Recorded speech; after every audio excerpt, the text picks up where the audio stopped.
everywhere. GBS.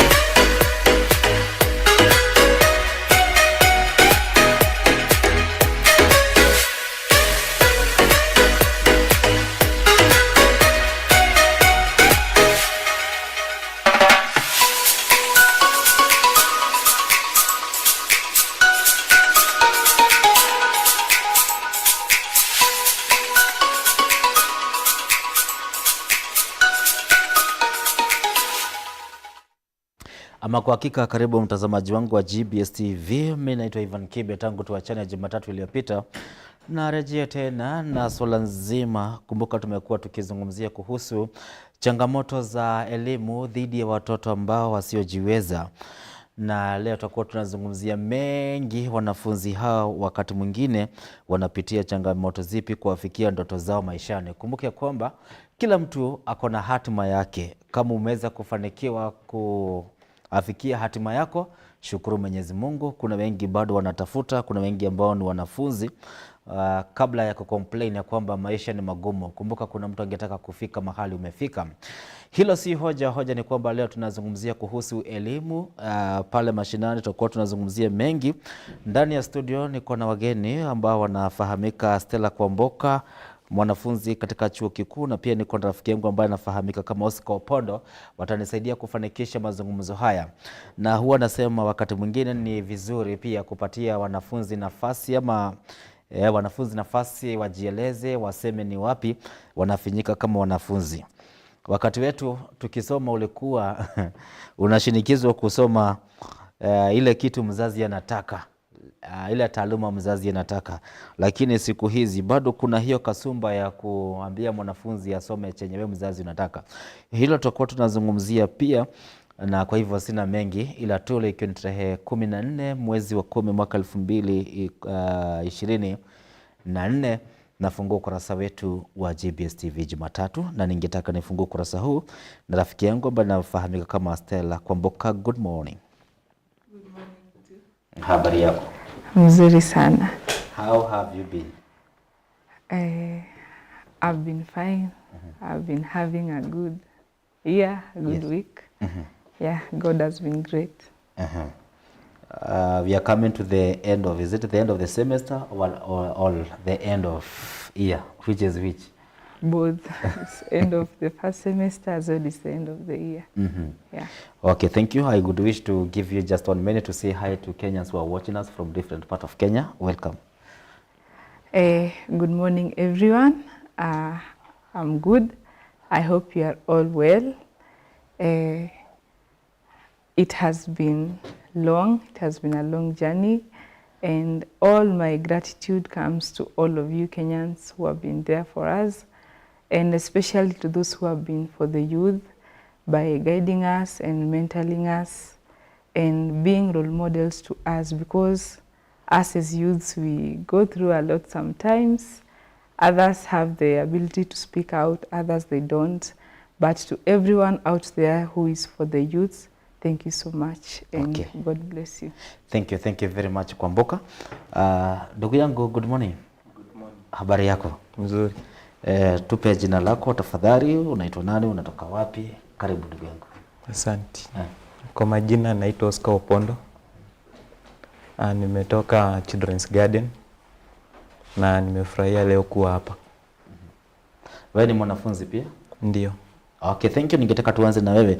Tunapozungumza kuhusu changamoto za wanafunzi. Unajua kuna mtu anaweza kaa pale nyumbani anauliza mwanafunzi katika chuo kikuu ama mwanafunzi ambaye maslahi yake yote yanaangaliwa na mzazi.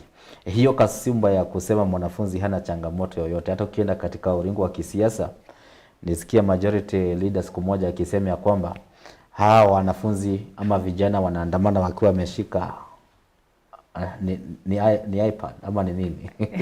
Ameshika simu expensive na bado wana complain maisha ni magumu. Oscar, wewe unaweza complain ya kwamba maisha ni magumu. How is the status of being a student? For me, kwangu maisha ni both ngumu na bado rahisi. Kwanza sahi kama kwenda kusoma kwa kama college ama university si rahisi. Ndio upate hiyo pesa ya kulipiwa ama ya mtu kusomesha ni ngumu. Sahi huku hivi nje kupata kazi ama kufanya kitu bado ni ngumu. Na maisha bado si rahisi hivyo. Awali tulikuwa tunasema ya kwamba unauliza utamaliza shule lini? Utoke shule uende ukatafute kazi because kazi ziko nje. Wewe bado uko pale shuleni, vijana wenzako kule nje wana complain hakuna ajira. Wao tayari washamaliza, wengine wako na shahada. Wanasema ya kwamba ajira hamna. How do you receive such statements? Kwangu naona ukimaliza shule kwanza kutafuta bado kazi tena bado ni ngumu. So unashindwa utaanzia wapi na utamalizia wapi. So unafaa kwanza ukimaliza kwanza shule, unafaa kwanza unakaa chini unajipanga kwanza vizuri. Unajua leo kitoka hapa unaenda hapa mahali pengine. Na unafaa kuwa na connection na unatia tu bidii, unakuwa na nidhamu. Unakuwa na nidhamu. Okay, thank you. Kwa utangulizi wake. Karibu sana Stella, na ningetaka tuweze kuzungumzia hili swala ambalo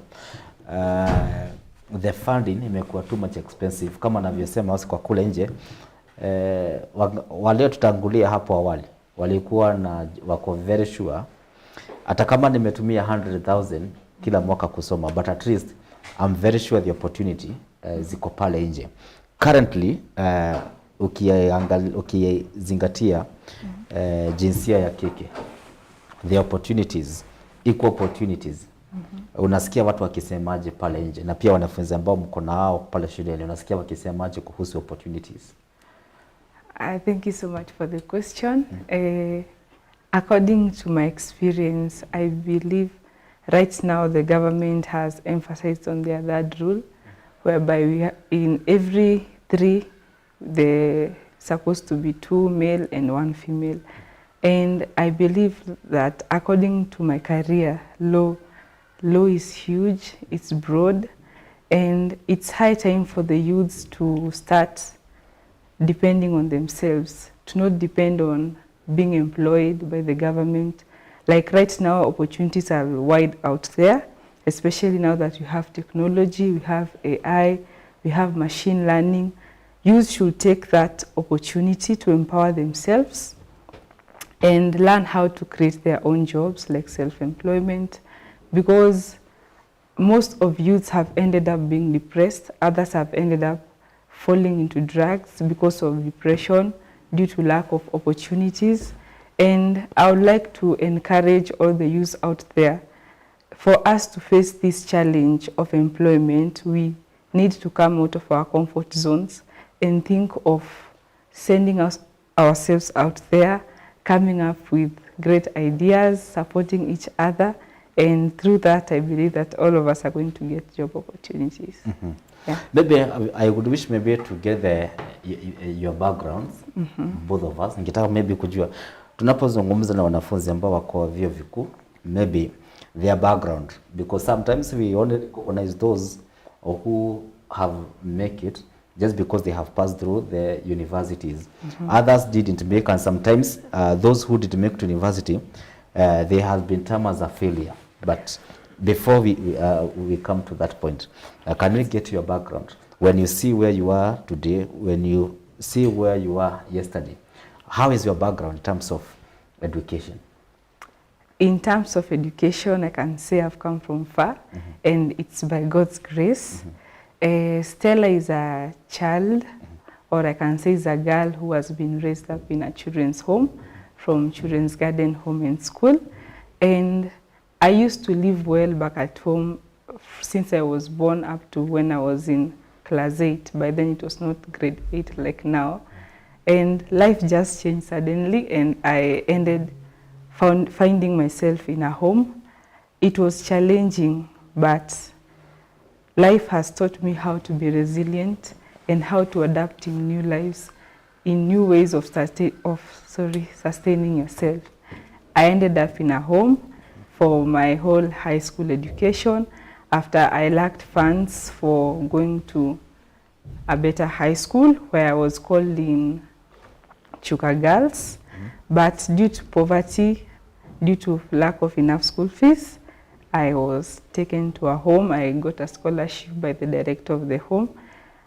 When I joined the home, I first thought that my dreams were shattered, because when I was in primary, there was that experience that you have to go to Alliance Girls, you have to go to Surrey Girls, those big national schools for you to achieve. Since I was young, I wanted to go to University of Nairobi. And I used to believe that for me to go to University of Nairobi, I have to go to the biggest high schools. But life changed. And I can say that for you to succeed, for you to attain that one goal that you want, you don't have to go to those big schools. You don't have to be a rich kid. You don't have to get all the resources that you want. Just use whatever that is in your hands and you're going to go far. When I joined Children's Garden, it's not a big school, it's a mixed, but through the support that I had and by me accepting to use the resources, the minimum resources that I had, I've been able to reach to where I wanted to go to. I worked hard, I used my teachers well, I used my resources well until I finished my national exam and I was able to pass and join the University of Nairobi that I've always dreamed for. No, you are now the student at the University of Nairobi. Now, yeah. Coming back to you, when you look your background, as you have said that you had to source somebody maybe who can facilitate your education.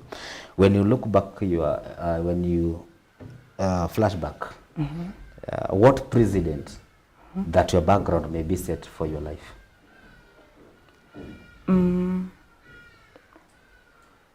Like my background. Okay, I don't. Those, in other words, I'm asking those ups and downs that you had earlier on. Do they maybe contribute anything in whatever you are doing right now? No. So as the Bible says there kwamba na mtasahau nini matabiko yenu. Is it the Bible that say na mtasahau matabiko yenu ya ujana wenu? Okay, now thank you. Nikirejea kwako tutakuwa tunaangalia education as a equalizer because we have still some youth outside there whom today they maybe because of what they are seeing in their political class, maybe wale ambao kwa uongozi, the way they hold their offices, some are not even learned, others they are not even educated. They don't hold what the constitution demand, that to be a member of parliament you must hold a degree, maybe to be member of county you must have this diploma or whatever. But we still have those nitty-gritties within the leadership. People ambao hawana makaratasi lakini hao ni wabunge, na kama unavyosema wewe ni mwanafunzi wa University of Nairobi, not only University of Nairobi, pursuing law, and you have such caliber, watu ambao wako na pesa nyingi. Tumeona wakati wa maandamano ya Gen Z wakikashifiwa, watu ambao wako na opulence na ilhali hawajasoma. And you now, based on your background, you see how they are treating wananchi. How does that sound to you, and what does that also provoke maybe your mind? Tukikuja kwa Oscar, ningetaka tuweze kuangalia swala la vijana wetu kule nje. I think similar, almost the similar questions. Do they have the value for education? Most of them they have. And maybe also it could be much better if you could get your background. Okay, for me,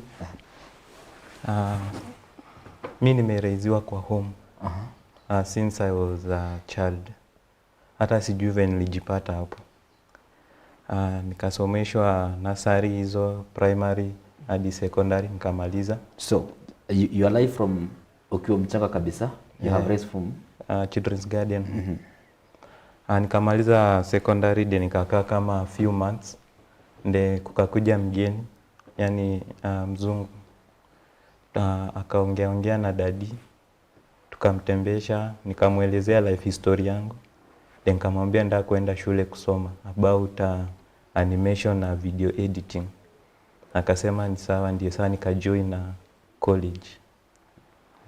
So your sister amesema ya kwamba nowadays opportunities ziko nyingi sana because of the development of the technology. So na what you are pursuing is something that directly should reap from the technology. Do you see that highway?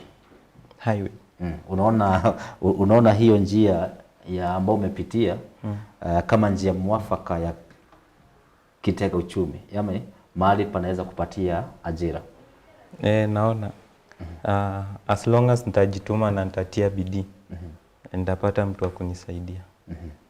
Juku nje, ukijifanya utaki kutia bidii ama kukaa tu hivyo, ni ngumu kupata mtu atakusaidia. Okay, thank you. Do you have anyone maybe from that field that you would wish to emulate? Useme kwamba mimi kama Oscar nikiwa mwanafunzi ama nikiwa kijana, kuna mtu najua kwamba yeye anategemea hii kazi ya animation, graphic design, video editing, na nikiangalia maisha yake iko sawa. Do you have anyone? Sijakupata bado. Nauliza katika masomo ambayo unasoma pale, kuna mtu ambao unaweza kusema kwamba yeye alisoma hayo masomo na hivi leo anajipatia chakula ya kila siku sababu ya masomo? Naweza sema. Kuna mwanafunzi mmoja tunasoma naye, lakini yeye ni mwenye alikuwa ashaanza. So sasa hiyo ndio kitu inamlipia nyumba na bado inamlisha. So katika digital highway tukasema kwamba it's one of the area ambayo ina create kazi kwa vijana. Okay, now nilikuwa nimekuuliza kuhusu, if you look our leaders, if you look viongozi wetu, the way they present themselves, others ni venye siwezi taka kutumia jina ngumu. Nasikia wengine wakisema, si mimi nasema ni kukuti na kukuti venye wengi wanasema, others are just an academic dwarf. But wako na position za uongozi. Wewe umetuambia kwamba uko na background, ama kuna mahali umetoka, na kuna mahali yuko, na kuna mahali unatarajia kufika. If you look those people ambao wametrustiwa na nafasi na mwananchi, the way they are behaving, what's provocation that you get from such kind of administration? Thank you so much for the question. First of all, that is why I'm doing law. You know, when you, according to my career, the legal career, it enables one to gain confidence. Yes. You are able to gain legal skills. I'm able to identify my rights. I'm able to identify when one infringes my rights or somebody's rights. So based on our leaders who have been in those positions with all their requirements, I think by the end of us, the youth, the Gen Zs, by the end of us completing our education, we will be at the point of understanding our constitution well, understanding our rights, and that's why you have come to find out that most of the leaders end up being impeached, because most of them do not have the correct recommendations. And I think that's a very bad example of them, and it really discourages most of us. But we believe that by understanding our rights, by understanding the law based on the legal perspective, we are going to gain those skills, and we are going to learn on how we are going to deal with them effectively. By the end, we are done with our career. Okay, maybe do you have any judge or any lawyer that you would wish to emulate? And as you say that maybe you have or you don't have, remember we have judge right now who watches those members of parliament without certificate as constitution demand. We have legal we have lawyers, we have advocates who watches those members of parliament who holds office, and I can say illegally, just because they don't have the required certificate. Do you have any any judge that you would wish to emulate? I will wish to first start with our Chief Justice, Martha Koome. She's a big role model to us, and being the Chief Justice of our country, I would love to encourage her to advocate for the equal distribution of resources. I think we have most people out here who have the right recommendations for doing those jobs, for being in the position of those seats. And it will be wise if her with other judges, as well as Justice Njoki Ndung'u, she's also a judge in the Judicial Service Commission. I think it's high time that our country stands for the right, because why do we have the law? The law is to fight for the right and fight against the wrong. And if we have them as our leaders and yet they can't support what is right, then that is demolishing our law. And it's high time that the government realizes of all the mistakes that they have made and choose the right path for us to have a better future. Yeah. Thank you. Nikikuja kwa Oscar, na as our topic now today, we go to our topic today, changamoto za elimu dhidi ya watoto wasiojiweza. There are a lot of ups and downs, especially from those children from low income, those who are the education is being facilitated simply because wazazi wao hawangeweza, wengine ni orphans. Tunaposema leo tunazungumza kuhusu changamoto za elimu ya hawa watoto. There are kind of phase that you have that others maybe they don't have, simply because of their social issues. Venye maybe will grow, venye mimi ni grow, huenda ni tofauti. Wakati tunasema kwamba changamoto za elimu dhidi ya watoto wasiojiweza, sometimes we do make comments, and maybe sometimes we don't know that we demean that person that you are advocating the right to. Watu wengi tunapenda kutumia hilo jina, elimu ya watoto wasiojiweza. How do you feel? I'm not saying that clearly maybe wazazi wako hawajiwezi, but that's the name that has been used for a long time. So for me I can say kwanza kuna watu wengi huwa wanaona watoto wametoka kwa homes ama poor background, wanaona kasi watu wazuri. Kama kuna watu wenyewe wanakaa kwa hizi nyumba poa mama tu pazuri, akiweza kutana na mtoto wa poor background anaona kama mtoto ni mwizi ama ni kitu mbaya. So lakini sisi vile tumelelewa, yani tumelelewa venye utakuja ukitoka huku nje unajua ni venye maisha itakuwa. Venye mimi nimelelewa si venye huyo mtu mwingine mwenye ako na mzazi venye yeye amelelewa. Yeye amelelewa different na sisi. So mimi nikiweza toka saa hii nje venye yeye anaweza nini maisha si venye mimi naweza. So hapo kwa wazazi, kuna wazazi wenye wanajiweza na kuna wengine hawajiwezi. Ndio maana unakuta kuna wenye wanalipia watoto wengine school fees na kuna wengine ni ngumu bado kulipa. Ndio maana unakuta wengine wanapata scholarship kwa shule hivyo. Maybe on the same ningetaka tuweze kuzungumzia swala la, amezungumzia kuhusu discrimination, if you can put all the words ambao ametumia. Amezungumzia kuhusu the discrimination that they are because of that I have said there are certain kind of life that maybe me I have and you don't have, and maybe you have me I don't have. And now they bring the issues of the social the meeting point ya kimaisha, unakuta kwamba ni tofauti. Ndio natumia jina the discrimination. We have seen and we have learned from many people that those who come from humble background at the end sometimes wanakuwa wao ndio sasa mwanga wa jamii. Can we sustain that? Yeah. I can say, like, based on our constitution, Article 24 talks of fighting against discrimination. The constitution says that every person, every citizen has equal rights to accessing resources, regardless that that's the constitution and there's real life. I believe that it's good for us to treat people fairly, and no matter the circumstance. Like, for example, let me use an example of our president. We all know the background of our president. When he was young, he came from a humble background, but look at him right now, he's our president. That gives us hope, despite the challenge that we're facing as a country. It gives us hope that no matter the background, whether you come from a low or high, you still have the opportunity to succeed in life.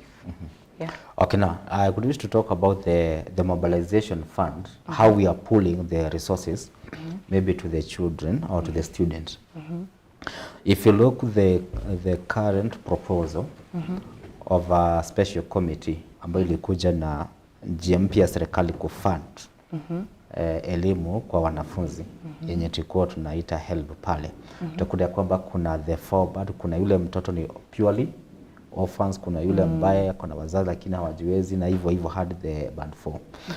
If you look those recommendation, maybe kulingana na wewe, najua kuna mtu aliniambia money like a CDF, it's for those who want, okay, those who want, mwenye anahitaji. Na kuwa na drive gari haimaanishi sihitaji. Yeah, Okay. yeah. So I want to get where I'm going now. Kuwa I'm driving haimaanishi mimi sihitaji, ninahitaji pia. Na nimeona watu wengi wakikashifu wazazi ambao wanaenda kupokea what bursary, sababu maybe either kwa wani landlords wanakuwa again discriminate, but this is the government money. I might naweza kuwa na hizo nyumba, but I want this for now. Let's come to the new model of university funding. Kuna band 1, kuna band 2 na kuna band 3 hadi band 4. Although niliona ni kama mahakama iliweza kutupilia mbali. Maybe serikali ifanye mageuzi vizuri, iangalie who really needs. But those band, do they hold water? Ama tuseme ya kwamba kwa nini mtoto mmoja alipiwe to 80%, mwingine alipiwe to 60%, mwingine alipiwe to 40%? Okay, thank you for the question. As for me, I support the government. I support the government. Yes. Because life haina balance, watoto shani. So when we talk of access, the basic needs of a child, initially it used to be food, shelter and clothing, but not muongeza education. Meaning every child has the right to education. And you might be rich. Unaweza kuwa na pesa ya mafuta ukose pesa education ya gari. I don't go for that. Okay, I support watoto wote walipewe shule, every child. But I think the less fortunate, the disadvantaged one should be given a first priority and then wengine wafuate. But although the government says so, I still see it as a challenge, because nowadays the university students, we are facing a challenge in delayed helps. Like you find like initially tulikuwa tunalipa kitu kama 15,000, then the government will pay for you like 10,000. But you find that the delayed funding has made most students to defer their semesters, to defer their units, because like my career, it's somehow expensive. And for that child, for that less fortunate child to get that education, the parent has to strive hard to pay for her fees or his fees. And if the government delays, that will drag the child behind as well as the parent, making the child to defer the semester or the year. And that has been a great challenge to students. And I would like the government to really hurry up on that issue of funding to university students, because it's really leading to a lot of chaos. Okay, thank you.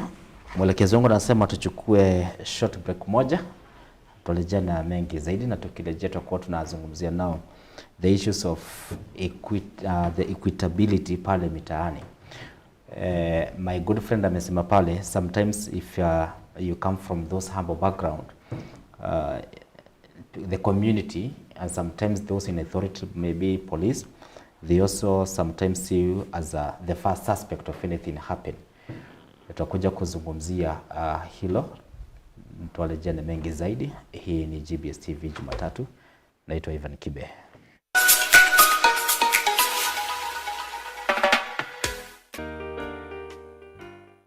Expectations, especially on personal growth. What are we looking into? Because if I'm building myself personally, if I'm building myself to be a greater version of what I was yesterday, what am I looking into exactly? Our topic today, how to deal with unmet expectations. What are we looking into? What are these expectations that are unmet mostly? How do you deal with, or how do you practice to overcome the expectations, the unmet expectations in an everyday life? Recognize your own effort and to congratulate yourself where you can, because nobody claps longer and louder for you than yourself. At what stage are we supposed to sit down and talk about the do's and don'ts and what you're expecting, and how honest am I supposed to be in regards to relationships and dating? I'll start by saying nobody is perfect. So it will be very unrealistic for you to go into a relationship expecting your partner to be 100% perfect. So you should always be prepared for some disappointments. You can be able to communicate and ask them, I'm struggling in this certain area. How do I overcome this? It's important to build that community because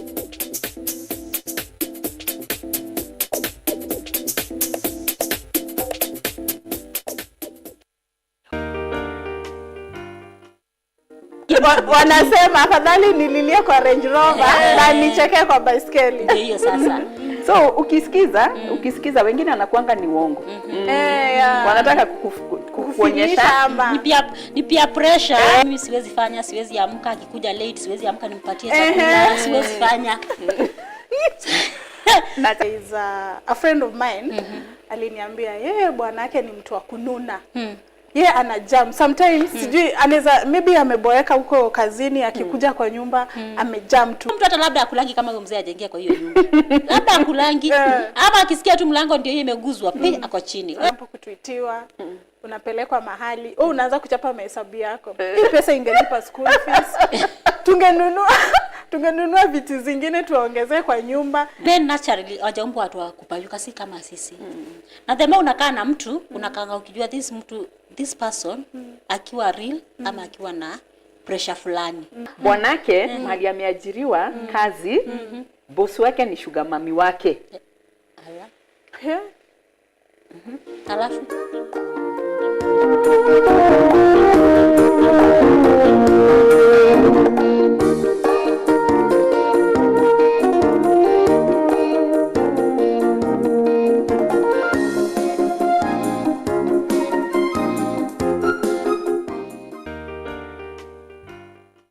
AS and A levels is a qualification program that is advanced. That is after one has completed the high GCSE program, then they advise to continue for AS and A level. AS typically is a 1-year program, and A levels is done in the 2nd year after completing the AS level. And this one equips the student with the knowledge that is recommended for the university and also by employers outside the countries or within the country.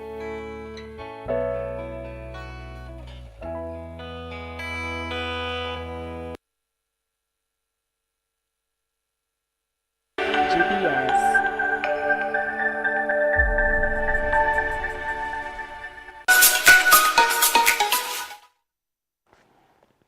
Thank you. Karibu tena mtazamaji wangu wa GBS TV, na sasa nitakuwa nafungua laini zangu kwa wote ambao wangetaka kuzungumza na mimi.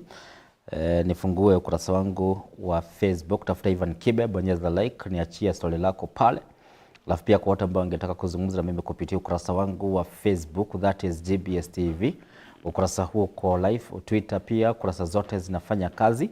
YouTube pia GBS TV tuko live pale kutumia those platform kuzungumza na mimi. Nami nakuhakikishia kwamba your concern, swali lako lolote ambalo utakuwa nauliza nitakuwa nalipeperusha hewani. Sababu mtazamaji wangu niko hapa hivi kwa minajili yako. Karibu tena my good friend. Tuzungumzie swala la opportunity pale. Na even though tulikuwa tumeliguzia kidogo katika mwanzo, sasa tunataka tulizungumzie kwa undani. Nianze na Kwamboka. Tunasema ya kwamba hivi sasa unapasu sheria katika chuo kikuu cha Nairobi. Lakini somebody may ask, after umepasu the probability ya kupata kazi kulingana vile nasikia watu wakisema kule nje, unaiweka wapi? Probability ya kupata kazi naweka kwa 0.7. Why 0.7? 0.7. Based on my research, based on people from my legal career wenye nimekutana nao, it's rare kupata mwenye hajapata kazi. And as I said, law is wide, law is broad. Kuna a lot of opportunities in law. By me pursuing a degree in law doesn't mean that I have to appear before a court and defend someone. I can be a researcher. I can do many other things outside of law. And as I said, like now, I had said before, tuko na AI, tuko na technology, it's emerging. That's a new area, and I would like to encourage all lawyers outside there, all youths pursuing law.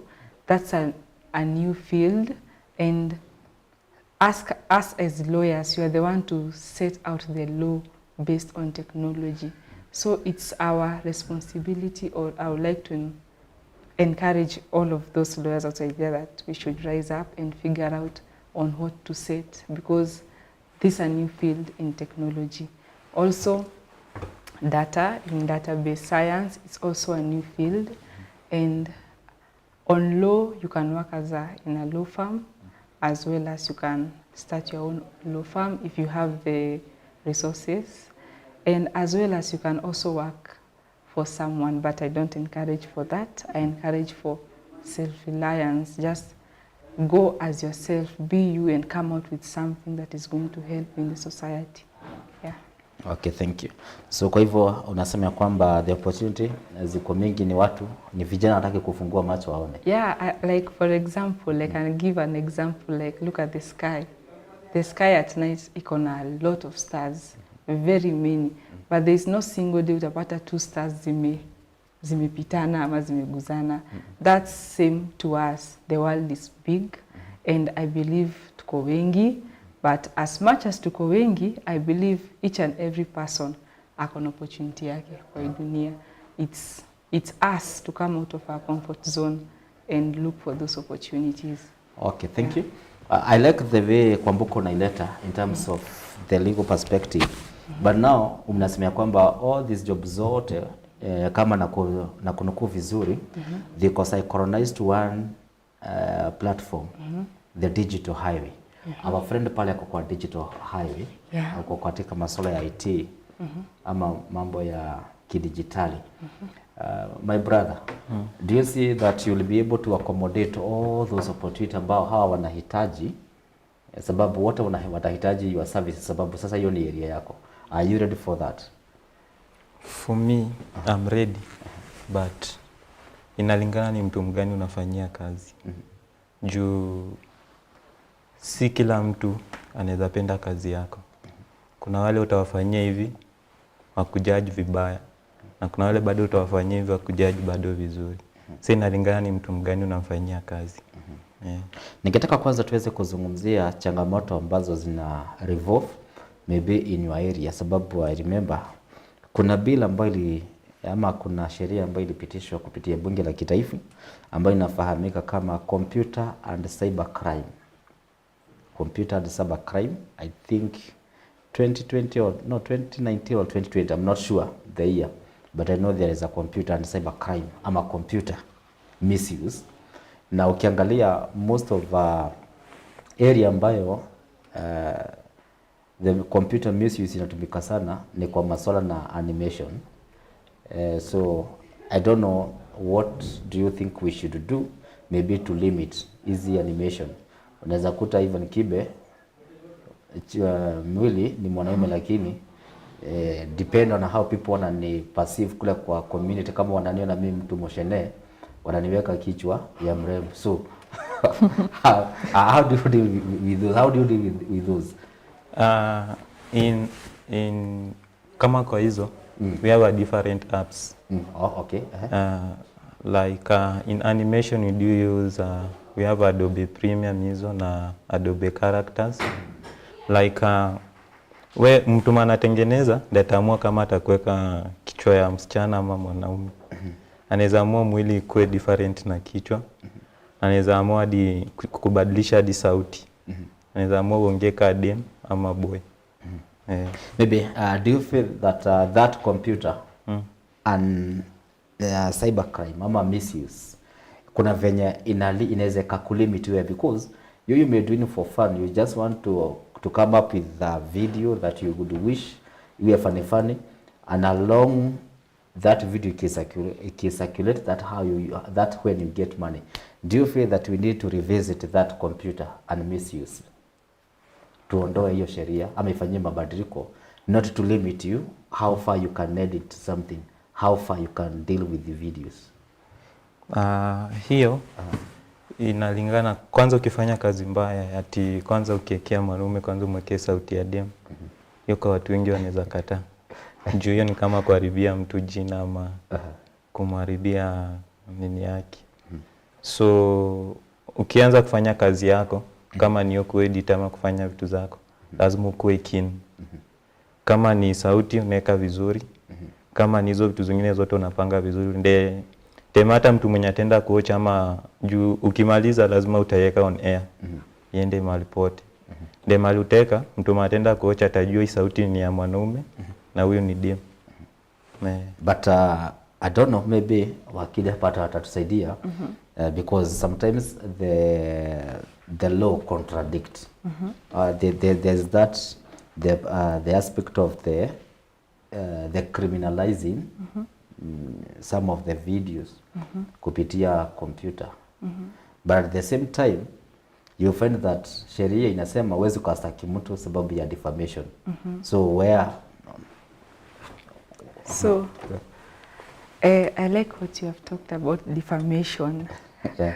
So even though huwezi pata mtu, it's rare mtu kufungwa juu ya defamation, but there are penalties.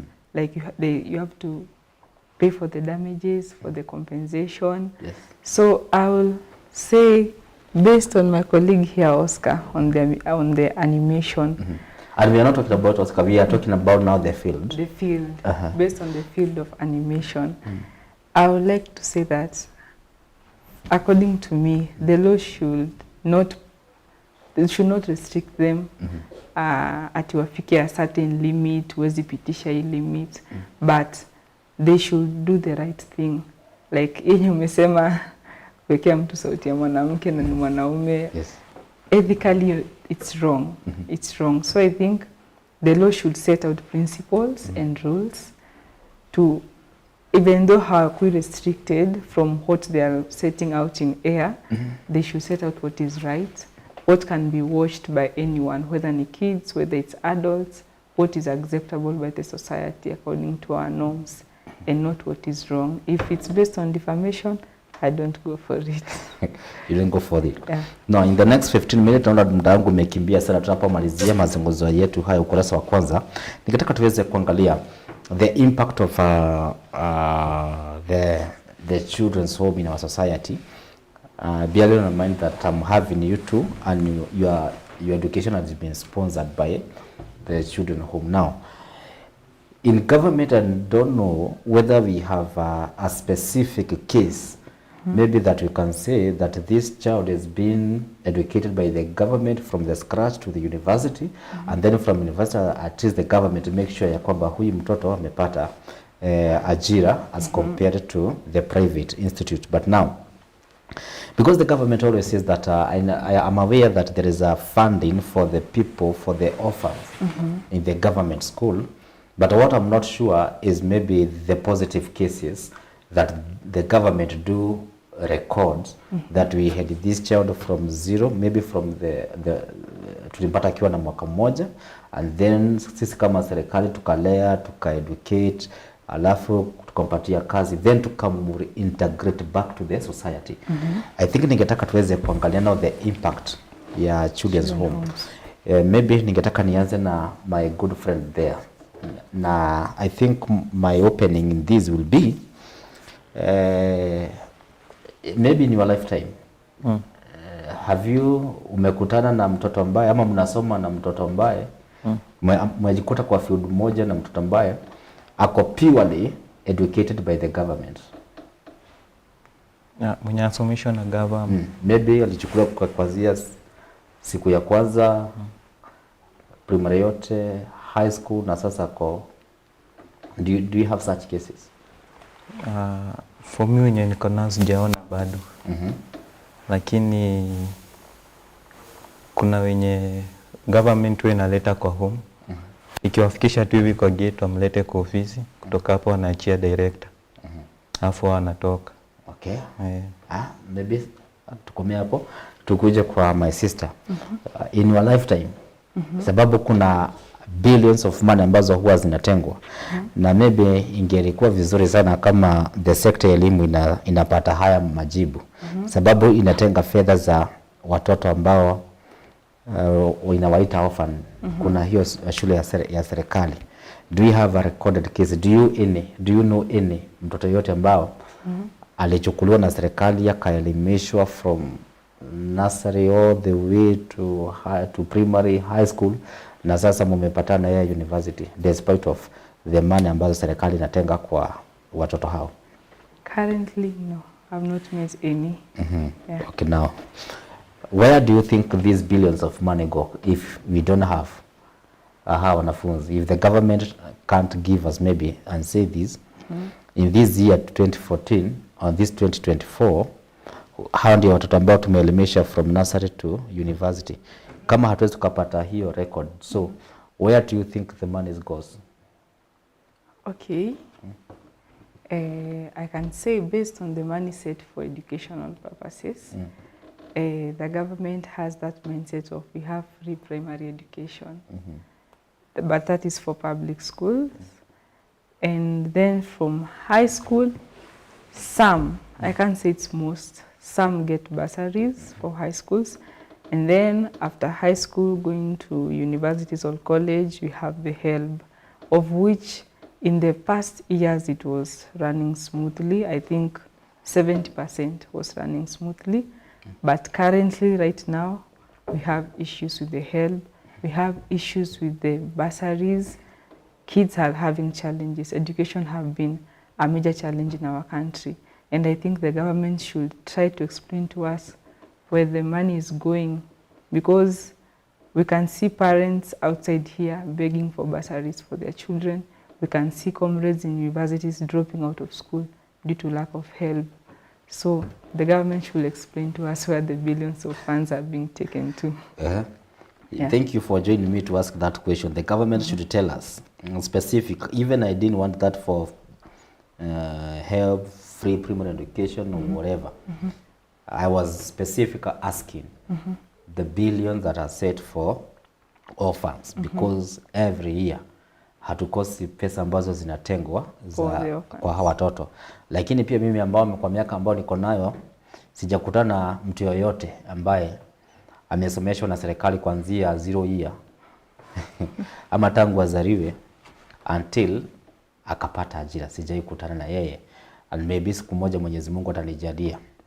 Now, the report ambayo ama the information that we always get is that when the government imepata mtoto maybe ametumwa hana mzazi, the government instead of taking that child na ipeleke kwa shule yake yenyewe ama makao yao wao wenyewe, they do what my brother has said. Wanaenda kwa any children's home ambayo iko karibu ama kwa polisi, then wana refer kwa huyo maybe kwa hiyo shule ama center iko karibu. Na why do you think the government, despite having its own makao ya watoto, the chief, the education officer, ni vigumu achukue mtoto apeleke kwa makao ya watoto ya serikali? Most of time they opt to take kwa children's home za watu binafsi. Kwa hiyo najua hiyo ni swala nyeti lakini sawa. Hii imenishinda. Okay, asante. Maybe you can try why? Hata mimi nimeona hiyo sana. I've seen most of, like from where I come from, children's garden home and school, like the children officer, the police, wakipata watoto wanawaleta tu direct to the children's home and ni private. I think hata wao wenyewe the children officers, they have realized that the non-governmental institutions are providing a better care and support to kids other than the government. Government homes have a lot of issues, like kuna misusement of funds, we have we have poor basic necessities, and that's why wana prefer kuwaleta kwa private sector, because hata ukiangalia kwa companies, most companies that are private zina run poor unlike the public ones, because kwa public money comes from the government, and you find like the administrations, most of them are on a misusement of funds due to corruption.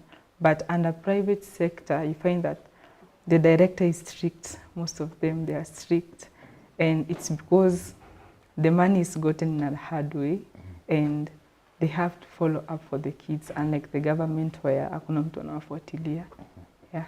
Okay, thank you. Na nilikuwa natamani sana tuweze kuzungumzia sababu hiyo ni budget ya watoto ambao wanatengewa ya kwamba wanakaa katika makao ya watoto yatima ya serikali. Nilikuwa na samahani. Kuna another fund ambayo inatolewa na serikali za county sababu the funding ya street children iko chini ya serikali za county. I'm not sure whether the homes or children centers they get any fund from the county government because ya kukuwa na watoto ambao wameokotwa kutoka ama wamepatikana kutoka kwa street, wameokolewa kutoka kwa maisha ya kurandaranda. That tutazungumzia siku ya leo. From the national government kuna ile tunasema ya kwamba the homeless families, homeless family pia hao kwa chini ya serikali kuu. Tutaweza kuzungumzia hayo siku ya leo, but tukimalizia na I'm very sure nitatafuta now wenye wanamiliki children's home watakuja kunijibu hayo si yenu. Hayo ni ya wale ambao wanamiliki shule zetu, makao ya watoto yatima. Watakuwa natuambia kama huwa wanapata fedha zozote kutoka kwa serikali za county, sababu ni jukumu la serikali za county kuhakikisha kwamba watoto hawarandarani mitaani, na ni jukumu la serikali kuu kuhakikisha kwamba the homeless families, sasa si watoto, the homeless families pia wao wanapata usaidizi kutoka kwa serikali. Hiyo ni pesa na hiyo ni bajeti ambayo inapitishwa kila mwaka, na ndio maana nasema kwamba niko na maswali mengi naweza nikauliza, lakini kwa siku nyingine Mwenyezi Mungu akinijalia.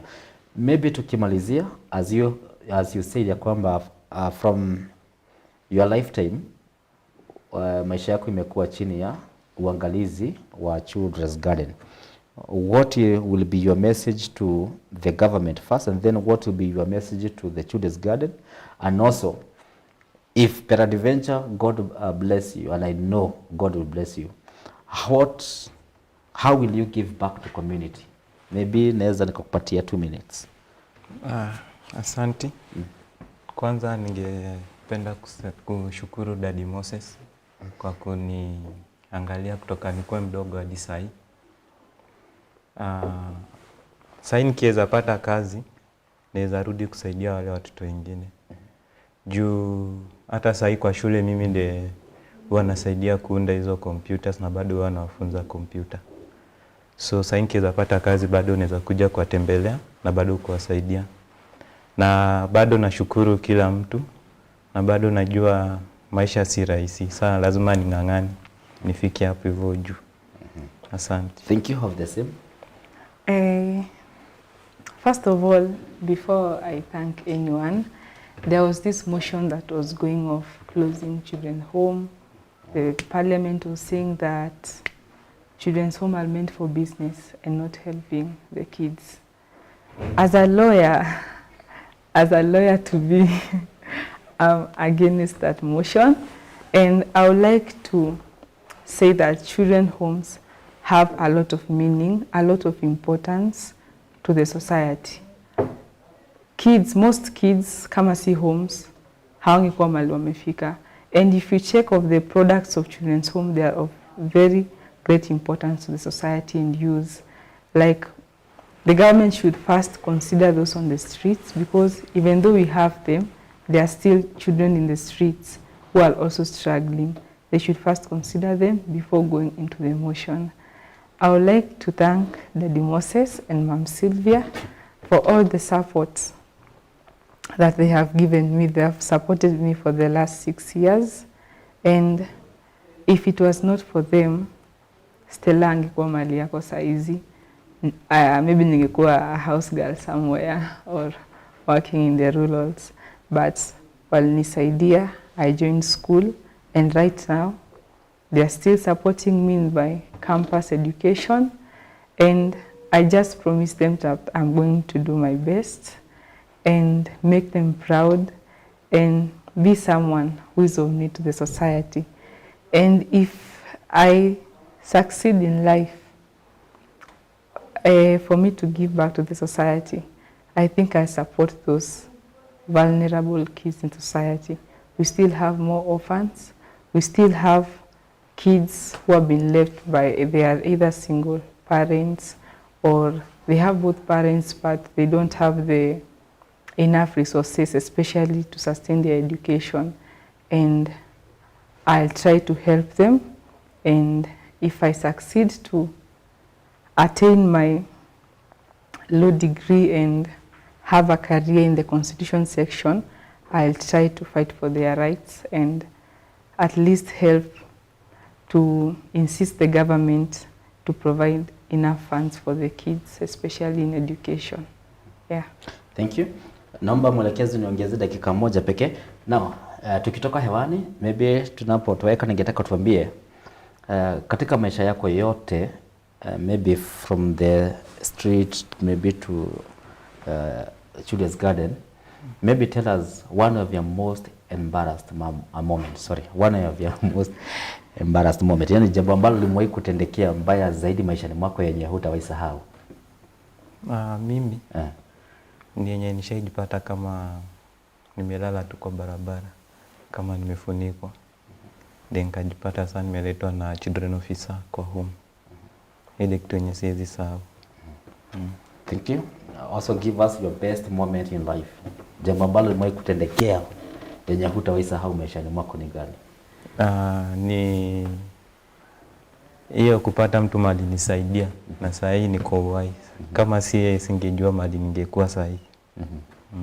Okay, wacha tusikie kutoka kwa Mboka. One of your most embarrassed moment in your life ni gani? Embarrassed moment.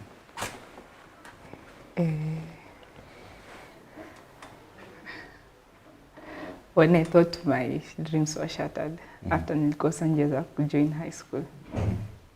Yeah. Your best? My best when I joined Children's Garden home in school. Yeah. Okay, for me I don't have one of my worst embarrassed moment, but I have one of the best moments when I interact with you. Asanteni sana.